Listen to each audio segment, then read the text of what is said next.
ବର୍ତ୍ତମାନ Indian railway ତରଫରୁ ଗୋଟିଏ ନୋଟିସ୍ ଦେଇଛି ଯେନ୍ଟା କି ମେଟ୍ରୋ ରେଲୱେ କୋଲକାତା ଆଡ଼ୁ ନୋଟିସ୍ ଦେଇଛି।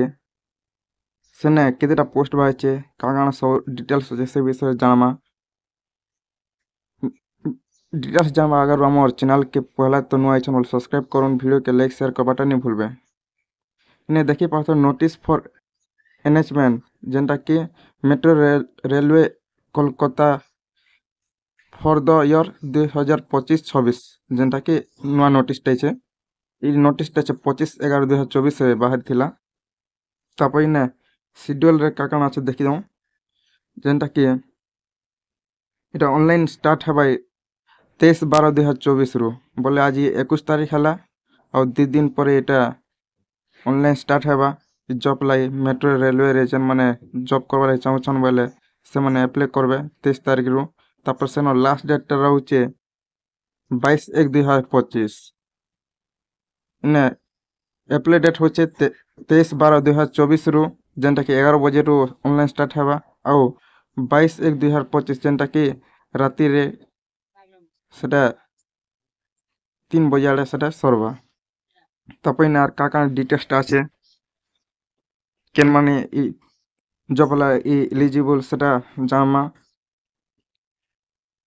इना केन माने ऑनलाइन अप्लाई कर पारबे से माने सेटा जानमा।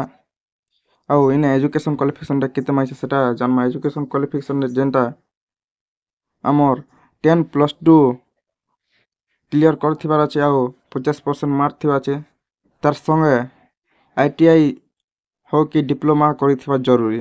जेन माने 10+2 संगे 50% मार्क रखिथिबार अछि और जदि 10 क्लास भी करिछन और आईटीआई करिछन बोले पोस्ट लाई एलिजिबल।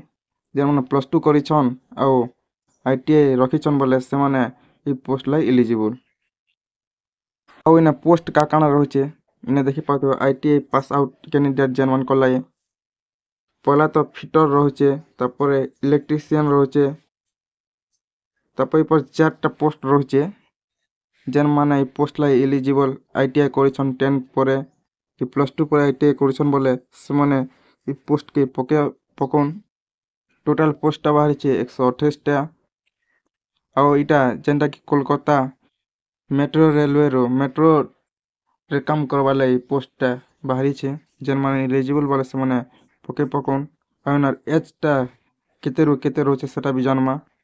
इने देखि पाथिबो एलिजिबल कंडीशन जेनटा कि एज रो हला 15 वर्ष रु 24 वर्ष कंप्लीट हेथिबार अछि।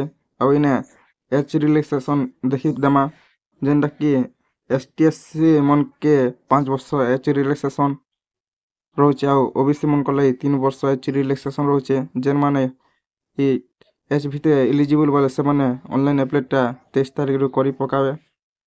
और जेन पोस्ट अप्लाई हेबा सेटा ऑनलाइन मोड रे हेबा और सेने केते टंगा लागुचे सेटा भी जानमा। एप्लीकेशन फीस टा रोचे हमर काना कि ओबीसी जनरल मन को लाई हला 100 टंगा लागुचे और एसटीएससी पीडब्ल्यूडी वुमेन कैंडिडेट मन को लाई पैसा टोटली नहीं लावा। जेन माने भी जॉब लाई ऑनलाइन अप्लाई करबा चाहूचन बोले करी पकन जेन माने आईटीआई करिछन 10 पर से माने एलिजिबल बोले ई पोस्ट लाई से मन को लाई बहुत भल पोस्ट मेट्रो रेलवे रोइचे अप्लाई टा करी पकावे 23 तारीख रो। नेक्स्ट वीडियो रे जानमा कि ऑनलाइन अप्लाई टा मेट्रो रेलवे रो केंदार करसन से वीडियो रे नेक्स्ट वीडियो जानमा। सेते लाई हमर चैनल के सब्सक्राइब पकोन, वीडियो के लाइक शेयर करवाटा नहीं भूलबे।